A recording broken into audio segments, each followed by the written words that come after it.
জনপ্রিয় চিত্রনায়িকা অপু বিশ্বাসকে সম্প্রতি তার শত ব্যস্ততার মাঝে দেখা যায় থেরাপি নিতে।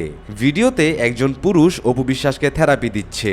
এই ঘটনা নিয়ে অপুকে জিজ্ঞেস করা হলে অপু বলেন, আমি সারাদিন অনেক রকম কাজে ব্যস্ত থাকি, থেরাপি নেওয়া দোষের কিছু না, সবার শারীরিক অবস্থা আলাদা। এইটা আমার মনে হয় যে খুব ভালো হয় সত্যি নিউট্রিশনের কাছে গেলে, কারণ অপু বিশ্বাস একটা কিছু বলবে, কেউ হয়তো এটা ট্রাই করলো, ট্রাই করার পর দেখলো যে তার ফলাফলটা ভালো আসলো না, তখন কিন্তু জিনিসটা ভালো দেখাবে না। সো আমার মনে হয় যে এক একটা মানুষ তার ফিজিক্স অন্যরকম, ফিটনেস অন্যরকম, তার হরমোনিং অন্যরকম, সো ডক্টরের কাছে যাওয়াটাই বেটার। ভিডিওতে ওই ব্যক্তির থেরাপি দেওয়ার ধরন দেখে অনেকেই ভেবেছিলেন অপুর হয়তো অনেক ব্যথা লেগেছে। এ প্রসঙ্গে তাকে জিজ্ঞেস করা হলে তিনি জানান, মানুষ যতটা ব্যথার কথা ভাবছেন বাস্তবে আসলে তেমন কিছুই নয়। আমি 4টা না 5টা সেট আপ নিয়েছি।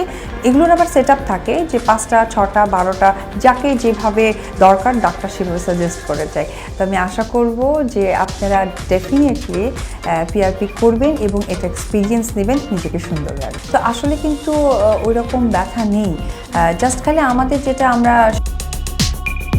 অপু বিশ্বাস একজন জনপ্রিয় চিত্রনায়িকা। বিভিন্ন কাজের চাপে তার এদিক সেদিক অনেক ব্যস্ততার মাঝে দিন পার করতে হয়। আমার মতে তার থেরাপি নেওয়া যৌক্তিক। এতে করে হয়তো অপু এত ব্যস্ততার মাঝেও ফিট থাকতে পারবে।